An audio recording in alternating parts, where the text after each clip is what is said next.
welcome to Bodega Nights. And tonight on Bodega Nights, we're trying something out with Miko and Paulo. This is probably the last time you're going to hear me for the rest of the evening.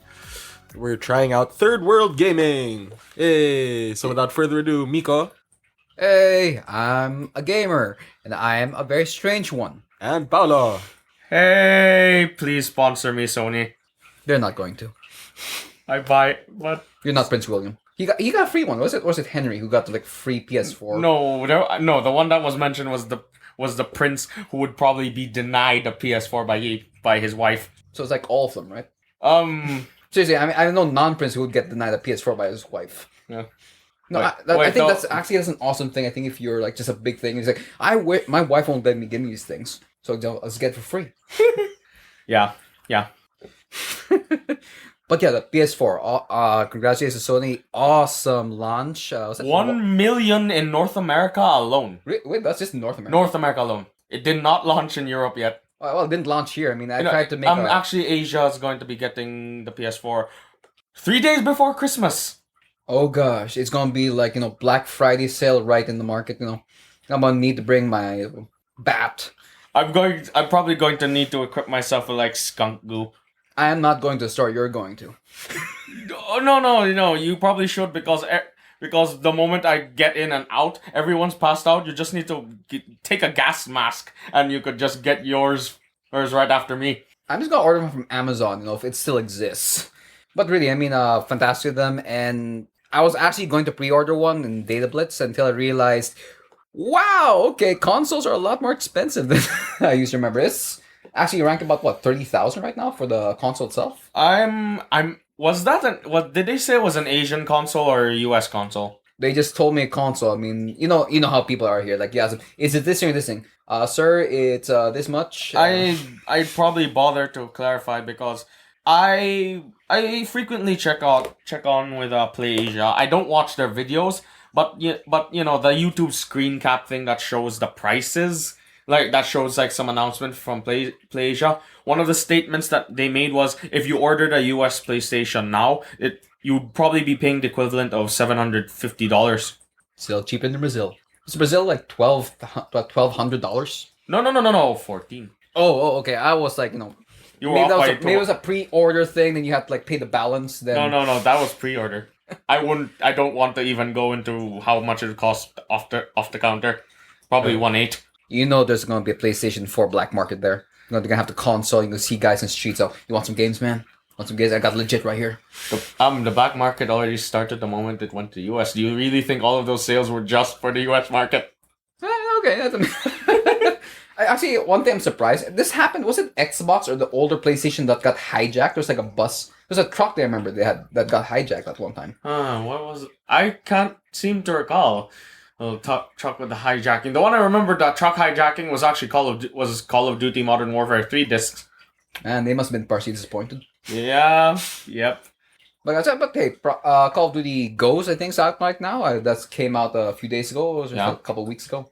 A couple of weeks ago. Getting a mixture of responses. I mean, Infinity Ward did not make its statement of we're going to outsell GTA 5. Yeah, that didn't happen. They didn't even outship GTA 5. They didn't outsell their older titles.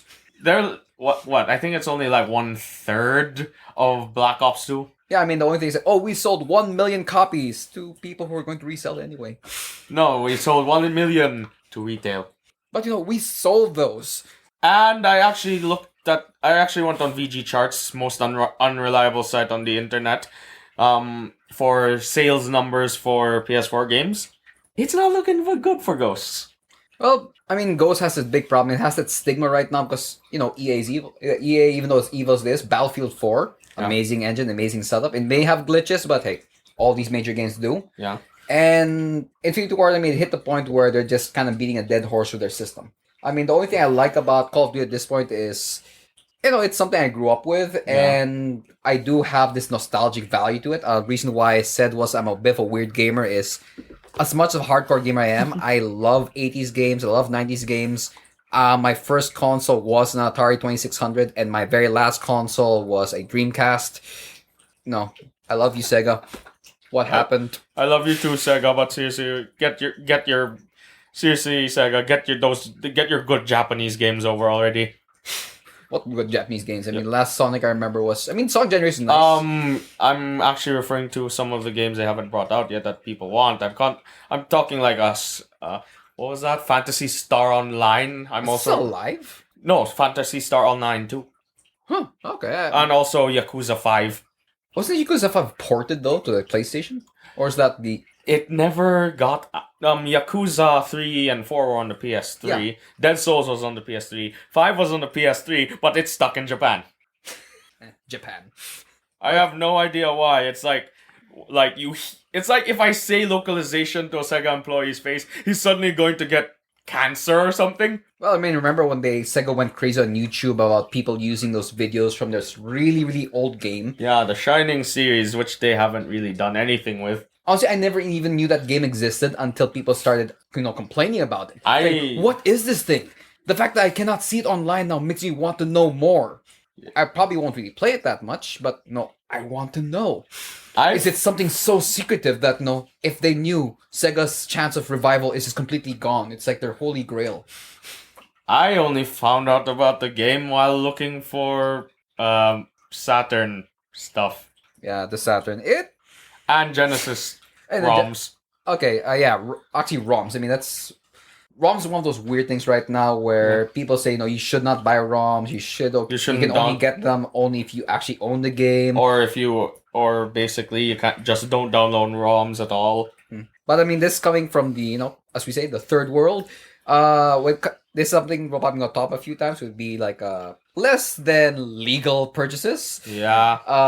ROM downloads that may not be of the most morally upright reasons. Yes, I've known a number of instances of this happening.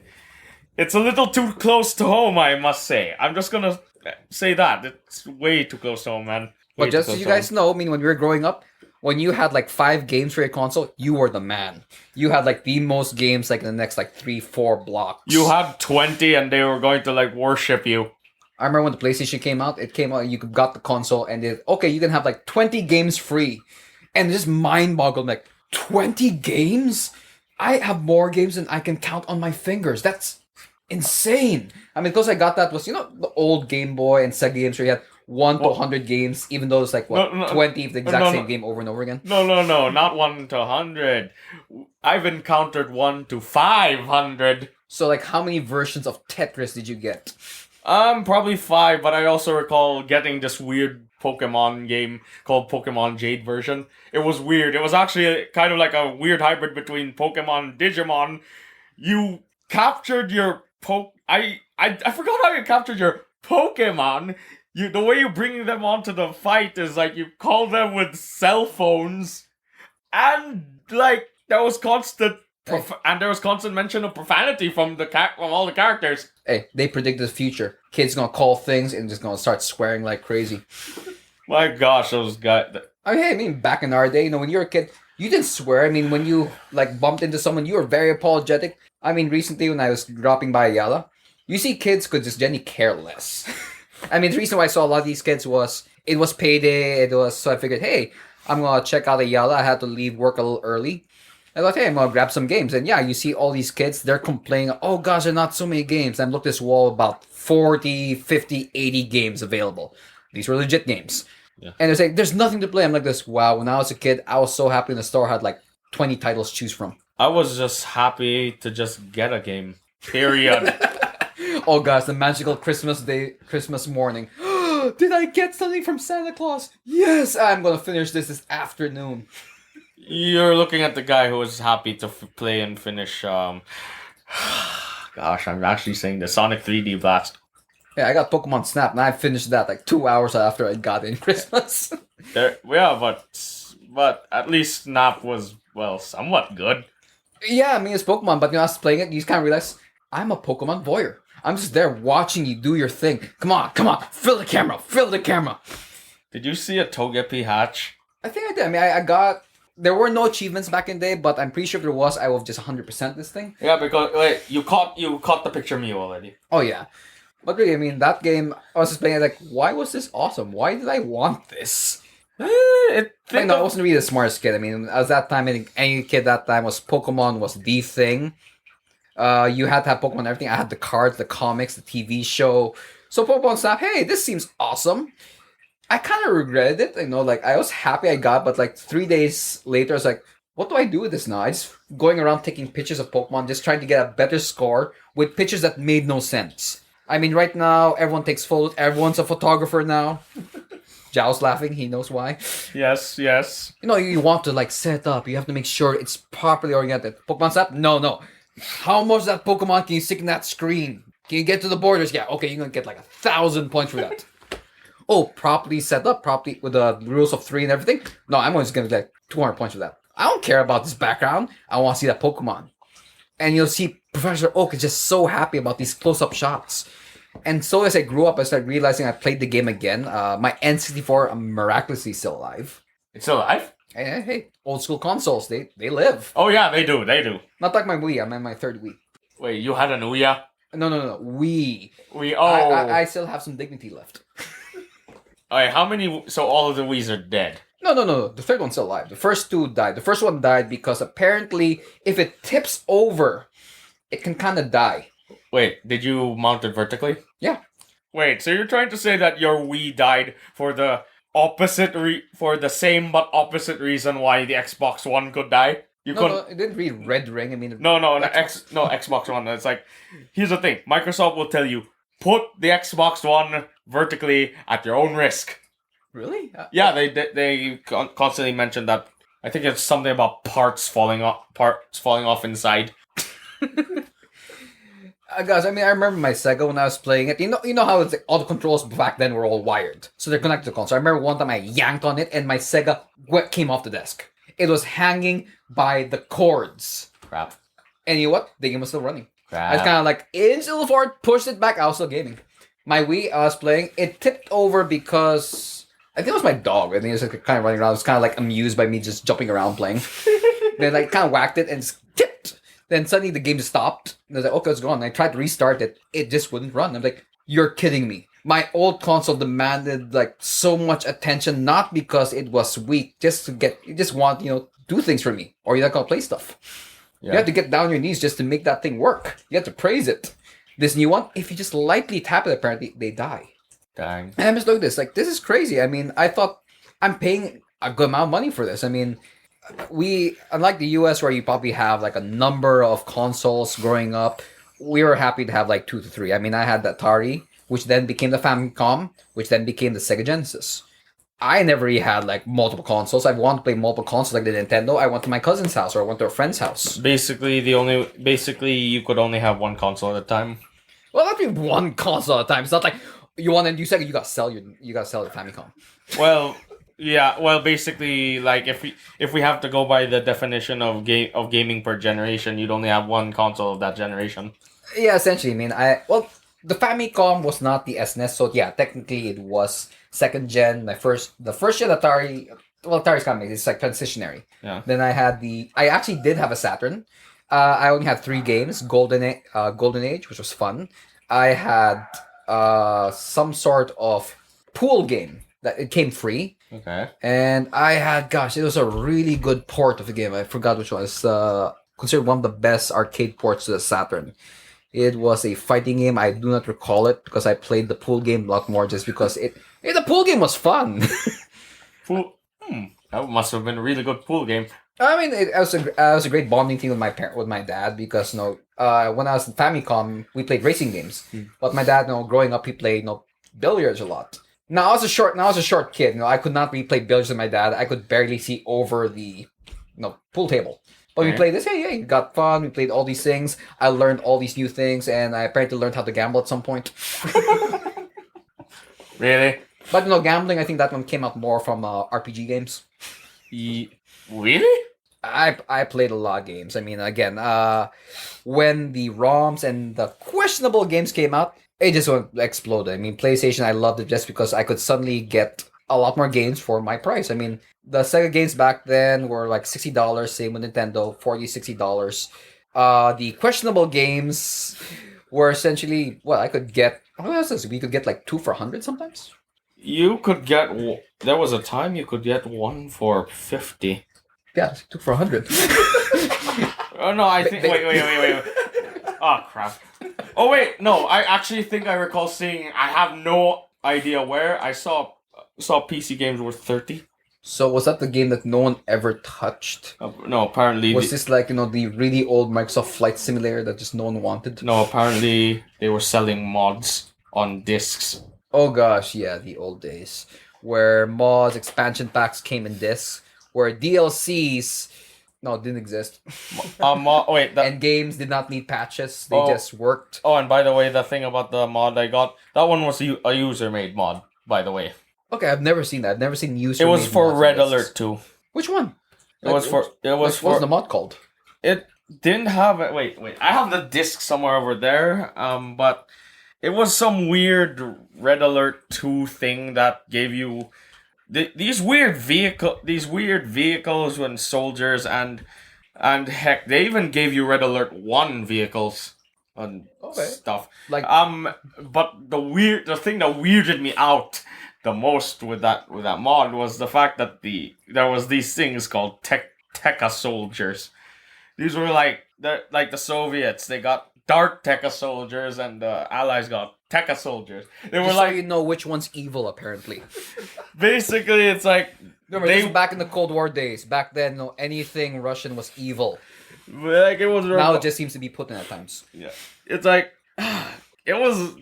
These were like big-ish guys in supposedly techno suits throwing out bomby balls.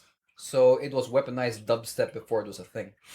I don't know. It like struck a chord with me because back in the day I was watching this thing called Techno Man, which is the English dub of Tekka Man Blade. I don't know. For me, I guess at that time when we were kids, if it wasn't CD, I mean, I never knew that user-made mods exist in CD. I assumed if it was a CD, it was legit, and they actually worked on it. But actually, talking about CDs, this is actually that I was telling you about when I was going to Yella, where I had this really weird setup, made me realize, oh gosh, I'm old. I was actually going out. It was payday. I was looking for some stuff, and I was like, hey, I'm gonna buy some games. I got a good paycheck, so I figured I'm gonna go around look for some games. I went to Data Blitz, and I was looking around. Hey, they have the Diablo 2 Battle Chest. And I remember wasting so much time playing Diablo 2 in high school, and again in college. I thought, hey, I want to get this. But my usual habit is when I get any PC game or Mac game, because I'm also a Mac gamer, I have to check the requirements. But I'm thinking, gosh, this thing was made far before the 2000s, so I'm going to rock this thing. But no, just to humor myself, I'm going to look at the requirements. I get the box. Oh, can I check the requirements? Okay. Because you need 64 MB virtual RAM. I'm like, oh my gosh. Like, you need at least 1.5 gigs of space in USB. I can install this game into my USB. You need this thing. I think, I'm going to rock this. Then it goes to the end. You need 4, and this has 4 CDs to load it. And then it just stops. Like, my computer does not have a CD-ROM drive. And I just stopped there, and I just felt like, I was going to purchase it. I mean, this lady was pretty much ready to, ring up my order. Then I had to tell her, ma'am, what? I'm sorry, why? I just realized I'm a little retarded. Like, what do you mean, sir? I do not have a CD-ROM drive. I don't even remember the last time I placed a CD into my computer. Wait. Literally, it said CD. Right now we use DVD games. These 4 CDs could have just been 1 DVD or, Yeah. And just realized, I don't have a CD thing. And all my You games don't have a are disc drive? Yeah. And all these times, most of my games, I go to the Steam store, I go to the App Store, I download and purchase games. I mean, the last time I honestly remember putting a CD in and seeing the install button, gosh, I was college and that was Diablo 2. I really realized, oh my gosh, what happened? The way I used the game is gone. I am now an old man. I talk about cartridge games and my nephew kind of looks at me like, what's that? I know it's before CDs, you had cartridges. Like, how does it work? Oh, you put it in there, then it just starts working. Okay. So how long were the games? Oh, no, you could finish them in the afternoon. Why would you play that? And it's like, oh my gosh, how to explain this to them? You see, back in the day, you just kept replaying the games you had. Why didn't you get a new one? And it's like, oh my gosh, my nephew, I grew up with just 5 games. My nephew has, maybe even yours has like your cousins have like 200 plus games on their iPad, on their Android, on everything. Yeah.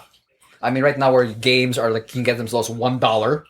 Yeah, and where you could get games for free off of certain services. Heck, I mean, I found private games cheaper than the current games right now. More expensive than the current games right now. And for my nephew, Okay, that he one- doesn't understand. Like, if you finish it, just get a new one. Because you could, you can get them for free. Like, you see, when I was a kid, if you got games for free, either you're given to you or you probably took it from someone. Dang. So I was realizing, yeah, my nephew, lost to the new generation, does not understand the value of not really good games, but the work applied to it. But I see right now the patches and all these things. Back then, if your game was buggy, either they were forgiving or you just bombed. Yeah. I mean, there was a number of older games, like notorious games. One being, I think you remember this one was talked about a number of times before, was Dr. Jekyll, Mr. Hyde video game for the SNES. Which NES. had NES, which had the biggest glitch, which was your weapon does nothing. It's one of those things that I don't know why they never noticed that during their first playthrough. They didn't really understand the value of it, but I don't blame them. I mean, I'm not that old guy saying you don't know the value of things because you have all this stuff. No, I mean I understand it's a whole different level of things, but again, I mean how they're seeing games and how like people in the first world sees it, it's still different. Yeah. I mean, one thing I still appreciate about our area is we still can't afford multiple consoles. My nephew still has essentially just one console he plays, which is the Wii. We do have an Xbox, but honestly, it's my sister using it for dancing games because, Connect. I really have no idea what games she plays with that. Let me guess, is she actually using it? Let me guess, is she using it for exercise? Isn't that the thing now, where video games became exercise tools? No. Actually, that thing kind of died down in recent years. The only one actually trying to... Here's the thing. The only guy is actually trying to push it was Nintendo. Well, the Kinect also had that with the Yeah, dancing but- games. Remember the Star Wars dancing game? Yeah, but in recent years, Microsoft doesn't actually in the immediate time right now. Microsoft hasn't actually been extolling the virtues of Kinect.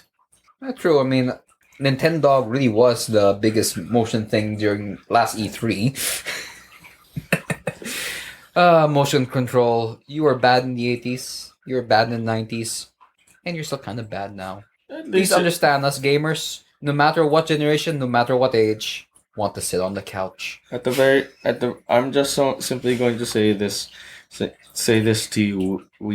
Despite the fact that I am pretty certain that I'd have issues with your use of Waggle, I still like you. You still have because I dug through your library. You if I ever had the chance, I'm just gonna say this: you have a lot of games that I would like. Except Call of Duty 4 for Wii. Seriously, that thing was horrible.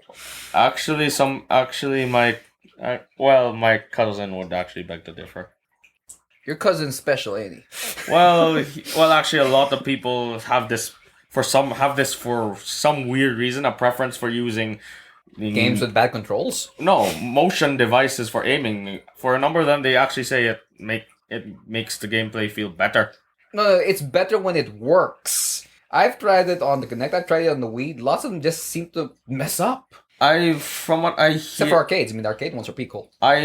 from what I know, a number of the move capable games actually worked out somewhat well. But also talking about the arcade thing. I'm glad the arcade somehow did not die. Because Yeah. that was a big fear for what they thought with all these new consoles and interconnectivity with social media that they thought the arcade was going to die, and the new arcade was, the GameSpy arcade, the Steam things. Yeah, Was it Xbox Live? That's what it's called. yeah. And PS something. PSN. Yeah. These were supposed to be new things, and the arcades were a thing of the past. I'm glad they're still around. I'm glad you still see young kids playing there. Actually, it's kind of evident in a lot of places in a similar situation as ours.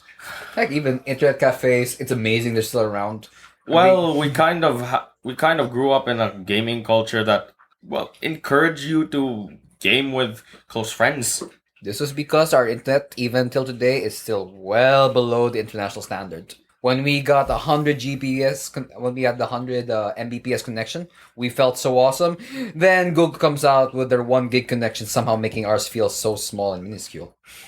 Nuts. I honestly felt awesome because I'm getting ready for Elder Scrolls Online. I thought, okay, I got a 100 Mbps connection. I'm gonna get a setup computer, a new Mac.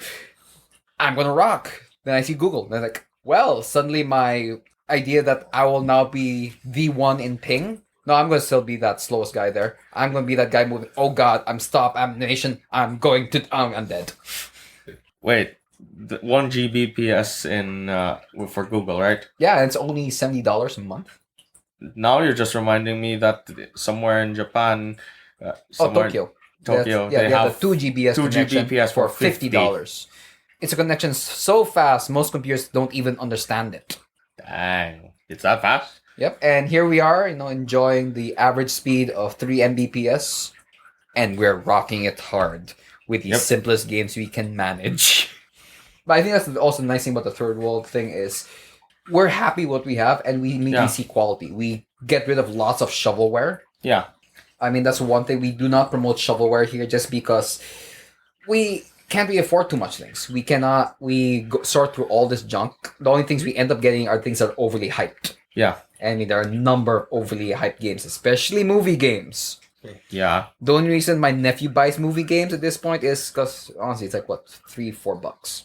So it doesn't hurt. Not back in the day. Remember those old movie games that cost us like 2,000 pesos? I never went through that because if it was a movie game, either I got it I got it through means,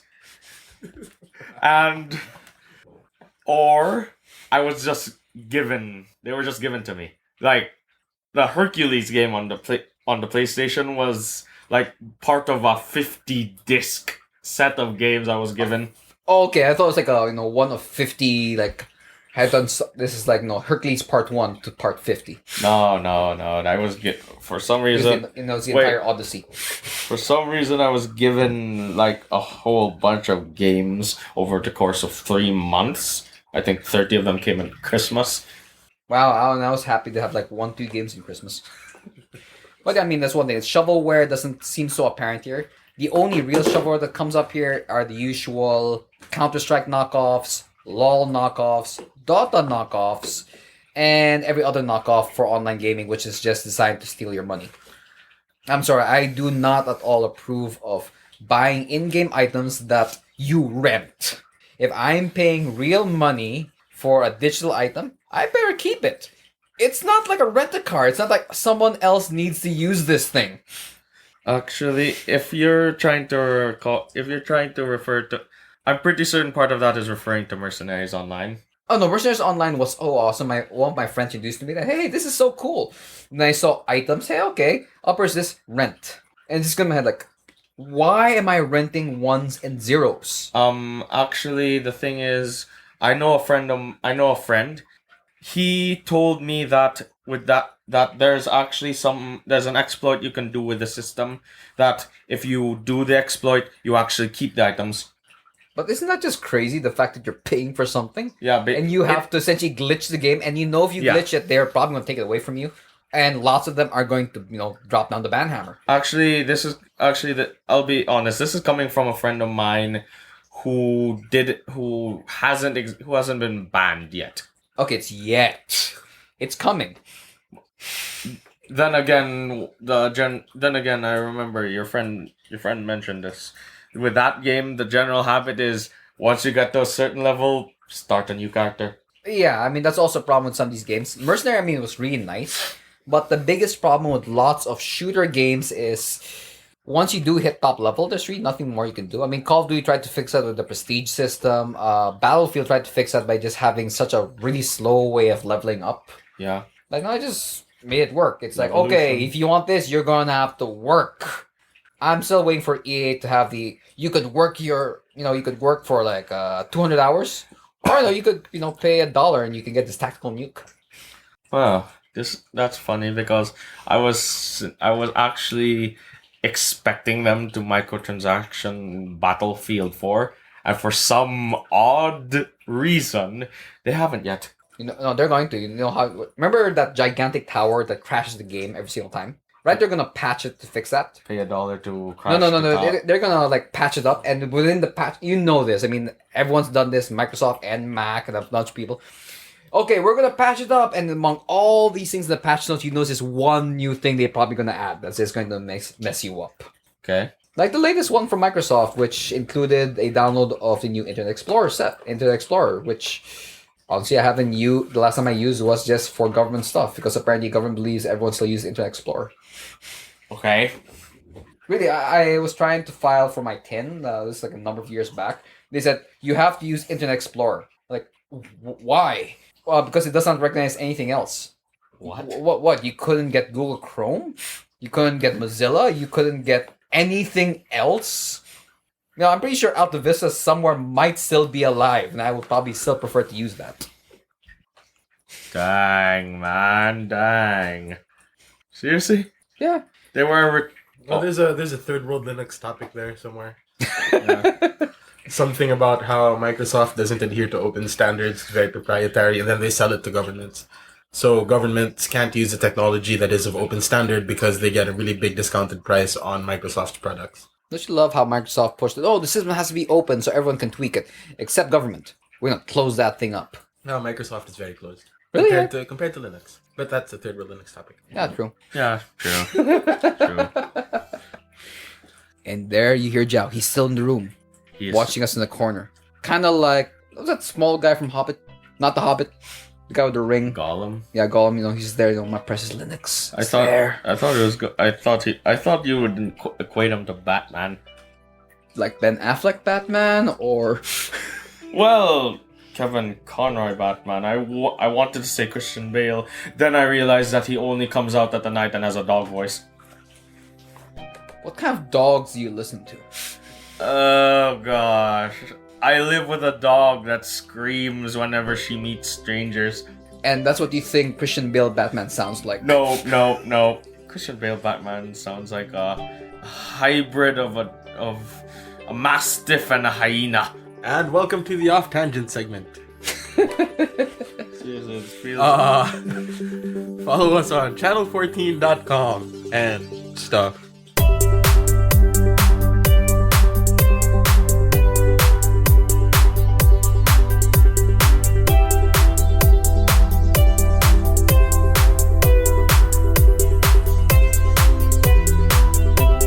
So, if you made it this far, this is the Off Tangent segment, and while I go to the bathroom, I'll let Miko and Paulo go at it. He thinks we're going to talk about stuff, but we're really going to talk about him and what we think about his polo. It's checkered. And you know what else is checkered?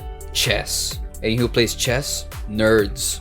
So then we can equate he is trying to cause the apocalypse. That's how logic works, right? No, I have no idea.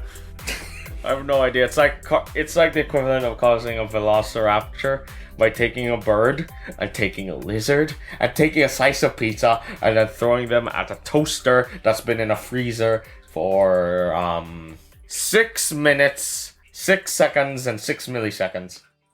Okay, you gotta stop watching Jurassic Park. Anyway, yeah, but besides the usual major things in the gaming side being the off-time section, I guess you guys are really aware that lately we've had a number of calamities in the last 30, 40 days. I mean, we've had what? We had an earthquake, then about a week or two later, we had a major typhoon. And in the Cebu area, we had what people consider a tornado, which honestly is just really, really strong winds. It was not the trailer park tornado. The only thing it did was make it hard to close doors. And completely kind of wiped out a temporary amusement park that should have been gone for like last year or something. Really? Yeah, I remember that Saint something amusement park near Park Mall. Oh, that one. That one should have been gone in a few months. Yeah, the tornado made sure it was gone.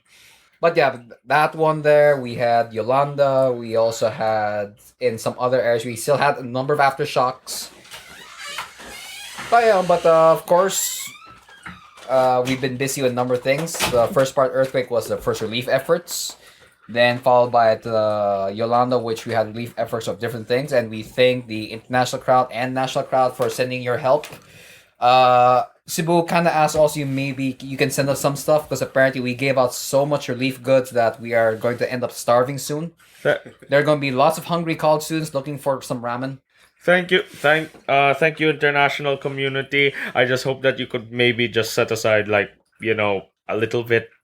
college students need to eat too. Sooner or later, these college students will probably also be losing their minds.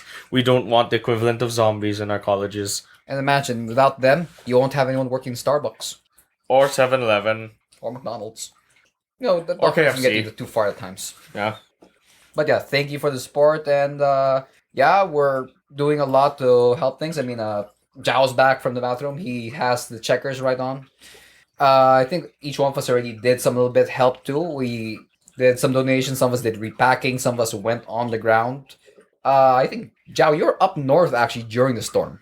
Weren't you? Weren't you in like that? Danao? In the now that time? No, Really? Oh, okay. it was the earthquake. Oh yeah, it was the Oh. earthquake. You were there. Oh, and yeah, you thought so it was your you- dad trying to dad, wake and you up or then- something. And then you notice people outside. Okay, so you had to then just rush out because earthquake. So where were you during Yolanda? At home, dude. Okay, and I guess you're the same here. Yeah. Actually, I remember I got text from Zhao asking, how I was, and what did I do? I don't really text him back anything. I take a photo of myself and send it to him.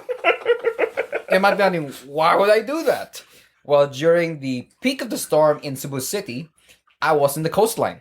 I was dealing with 150 kilometer per hour winds, simply to make sure that a number of foreigners do not go to the beach. If you remember, I am also part of a hotelier, so I have to make sure that a number of curious Europeans don't go in front there and wonder, what is this typhoon? I want to see it up close. And I am not kidding. I saw 5 Frenchmen ordering beers in the restaurant, watching the storm come in. And we had to physically stop a Russian from swimming in the beach during the height of the typhoon. So basically, it has become apparent to a lot that a number of Europeans turn into storm chasers when a typhoon is imminent. Apparently so, but you see everyone else, like the Asians, they know what's happening and they ain't going out. Yeah. But these guys, gosh, I mean, they could not understand why we had to prevent them from going to the beach. I had to go to the beach to protect that and also to survey the ongoing damage. I remember actually walking in a certain area. I caught it on film. I saw a bit of GI sheet fly about 5 feet in front of me. And that kind of told me, I better not walk further forward at this point. Yeah, you probably shouldn't. Thankfully, you did not. But luckily, we did not get a brunt of the storm. I mean, we were hit, but the real reason the wind was bad for my area was it's a coastline, so wind always Jenny is bad. Yes. Lots in Cebu, Jenny, it was up north. In other areas, it was Leyte, Samar, Camotes. I think even Camotes kind of hit, right? Camotes was hit. Let's see. Also, Capiz was hit. I think somewhere in northern Albay. Yeah, we're not making up these names. I mean, just because you just heard Tacloban or Moc, Cebu, there are a number of places. If you do want to send support, I mean, please remember there are other areas that do need the help too. Like also northern Palawan and the Coron Islands. And just anyone else who might not be from here. If you are here, amazing. How did you find us? Leyte is not just Ormoc and Tacloban. There are actually a number of other places. There are a number of towns in Leyte that, well, let's just say they haven't exactly gotten the help they needed yet. And to those who just did find us, check out the other podcasts. You'll find those far more entertaining and a lot less downer. Yes. So, and then what relief work you guys have been doing? I mean, just to let these people know that these things are actually going. It's not being stolen by DSWD and being repacked. Let's see. Let's see. I was doing my part in a lot of repacking activities. It's not DSWD, right? It was like no. I don't know where how the Cebu Chamber sending their repacking effort, but that was the one I was part of yesterday. Helped repack some goods for people there.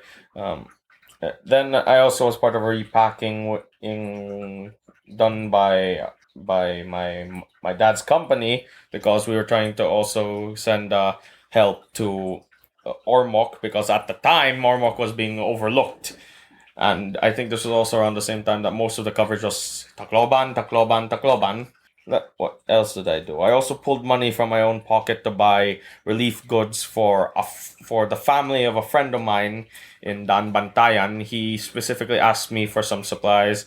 I made sure that his relatives would got some extra water, some bread, and some sardines. Okay. And See, the college diet, it can feed so much people. in times of need, the only thing to know is not the kind of food it is, but whether or not it is food. Yep, that's truth right there. College students, you know the pain they're going through. You know that they have these things. They have lost everything. Except unlike you guys, now you can go back home. But yeah, thank you again for all the support. Jao, I mean, what have you been doing these things? I mean, a little quiet because we're trying to do our thing, but no, we want to hear from you too. Yeah, dude. The company went to Dan Bantayan, packing and then distributed up north.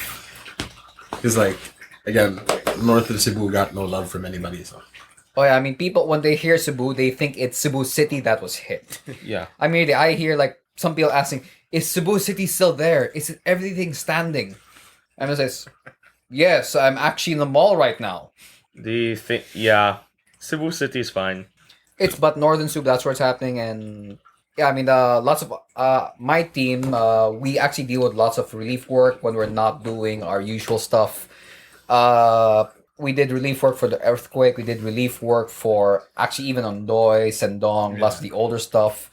Uh, the one I was assigned to, we were assigned to logistics for handling goods going to Leyte and up north. Then when I actually got my feet on the ground, my unit was deployed to Danbandayan. Right there, yeah, we could already see the amount of destruction, and it's not a pretty sight. I mean, you see cement structures with rebar bent at 90-degree angles. You see the majestic mango trees snapped in the middle.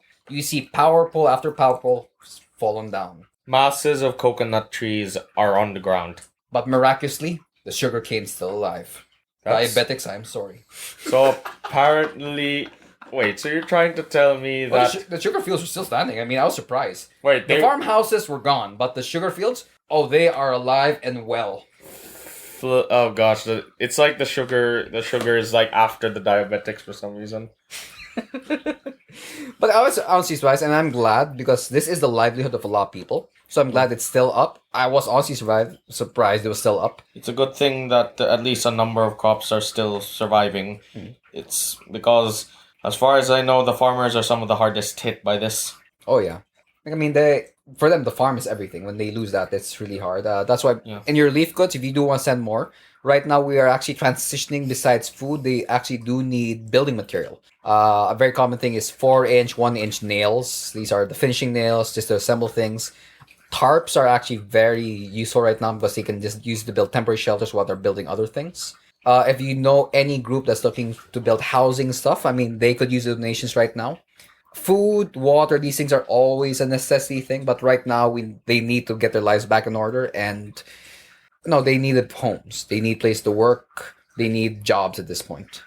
I think those things are great, and do remember there are other places because these areas you went to, these are areas completely forgotten. I mean, I've seen places where there has been no running water until today. I've also known places that that completely lack food and access to and are already losing their water supply. And to those guys on the ground who want to go on the ground, please make sure you have an organized system of delivering goods. If you're not part of an NGO or part of government, please make sure you have a good system. Don't be that crazy person throwing supplies from your truck as you're going around, acting like you're just gonna make it rain with food. That's actually really dangerous. I mean, it's great that you're throwing bread to the people, let them eat cake and all, but not the safest thing. I mean, these people will be scampering for it, and some of this thing does end up bouncing on the road, and they won't care. I mean, even if the road is active, they will run for that food and grab it. Our driver just had to just dodge these things quickly just to make sure we didn't hit anyone. And also, relief workers who's ever planning to volunteer, I thank you for coming in there. But also remember that the systems that there is an organized system to how to distribute these goods. Just because you're not giving it to every single person who asked for it, you're not being a bad person. I mean, right now, some people who have given, they felt bad that someone came up to them asking for something, and all the supplies generally have names on them, right? I mean, they have to go to specific people, not because these people are rich or or like they have some sort of influence. Lots of these things, there's the coupon system. These are the people who are heaviest hit. Lots of people coming for you for food. Yeah, I mean, it's a disaster. It'll happen. But you're just not giving to these people, not because you're being mean, not because you're being bad, but because you know that there has to be a system to things. Once you give to this one person, they're gonna have a horde coming towards you, and I've seen that. I mean, I was actually might have not been the smartest thing. I mean, I had a huge bag of candies, and it's Halloween, so we had like extra candies. So yeah, I'll bring a bag of candy. Then during the relief operations, when we're going around, I'll just get out candy. Yeah, at least we were smart enough to make sure when we do give candy, it was away from the major centers. My gosh, I remember I went down, I saw a group of 12 kids. Oh, hey, give them some candy and things. That 12 kids quickly became 15, 20, 30, and that was in a span of about 7-8 seconds. Suddenly, kids came from everywhere.